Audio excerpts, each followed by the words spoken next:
नमस्कार, digital India news में आप सभी का स्वागत है। बढ़ते आज की खबरों की ओर। देश में पहली बार निष्क्रिय इच्छा मृत्यु, हरीश राणा का एआई एम्स में हटेगा life support.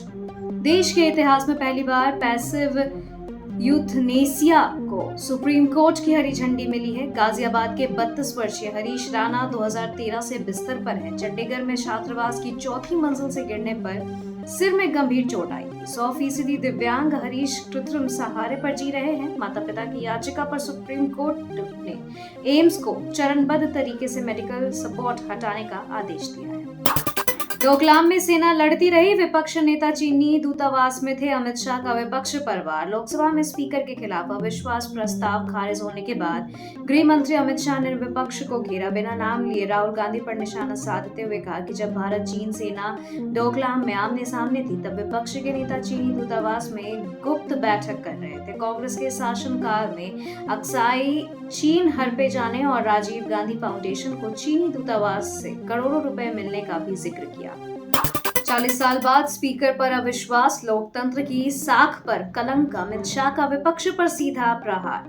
Lok Sabha speaker Om Birla के खिलाफ अविश्वास प्रस्ताव पर गृह मंत्री अमित शाह ने विपक्ष को आड़े हाथों लिया। उन्होंने कहा कि करीब 4 दशक बाद स्पीकर के खिलाफ ऐसा कदम उठाना संसदीय परंपराओं का अपमान है। स्पीकर का पक्ष विपक्ष से ऊपर पद होता है। उन्होंने जताया कि स्पीकर की निष्ठा पर उठाए सवाल न केवल देश में बल्कि पूरी दुनिया में भारत की लोकतांत्रिक साख को धूमिल करते हैं।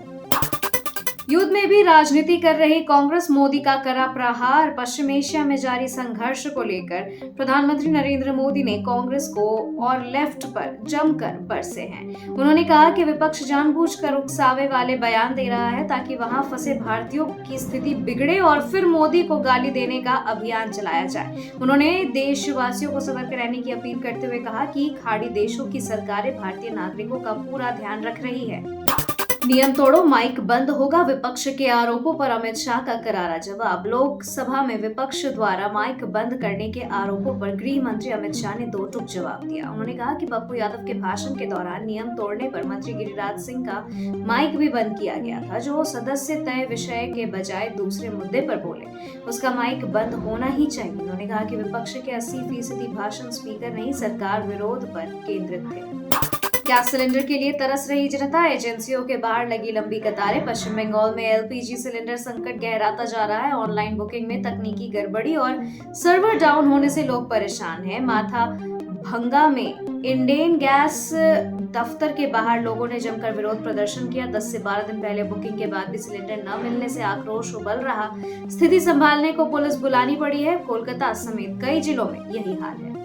ऑक्सीजन के बाद अब गैस सिलेंडर के लिए भटक रही जनता। अखिलेश का बीजेपी पर तीखा हमला। समाजवादी पार्टी के प्रमुख अखिलेश यादव ने एलपीजी संकट पर बीजेपी सरकार को घेरा। उन्होंने सोशल मीडिया पर लिखा कि पहले ऑक्सीजन के लिए भटकी जनता अब गैस सिलेंडर के लिए कतारों में खड़ी है। डीएसी नंबर के बिना सिलेंडर न देने की नीति पर जनाक्रोश भड़क रहा है। केजरीवाल सिसोदिया ने हाईकोर्ट चीफ जस्टिस को लिखा पत्र, बेंच बदलने की मांग। दिल्ली आबकारी नीति मामले में अरविंद केजरीवाल, मनीष सिसोदिया समेत कई आप नेताओं ने दिल्ली हाईकोर्ट के मुख्य न्यायाधीश को पत्र लिखा है। मांग की है कि मामले की सुनवाई जस्टिस स्वर्णकांता शर्मा के बेंच से हटाकर किसी निष्पक्ष पीठ को सौंपी जाए। आरोप है कि उनके कई आदेश सुप्रीम कोर्ट पलट चुका है। गौरतलब है कि सीबीआई अदालत केजरीवाल सहित 22 आरोपियों को बरी कर चुकी है।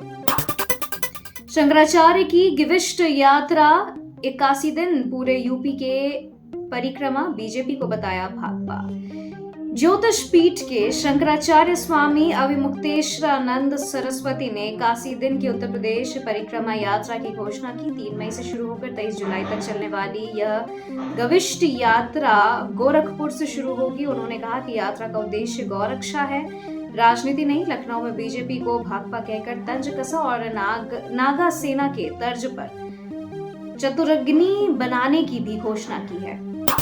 2005 से पहले बिहार में जंगल राज था। नीतीश की समृद्धि यात्रा पर विपक्ष पर हमला।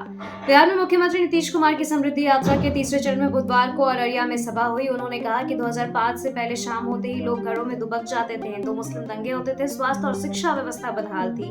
अब प्राथमिक स्वास्थ्य केंद्रों में रोजाना 1200 मरीज आते हैं। मेडिकल कॉलेजों की संख्या 6 से बढ़ाकर 12 की गई है। खबरों के सिलसिलों में फिलहाल इतना ही। बने रहे डिजिटल इंडिया न्यूज के साथ। नमस्कार।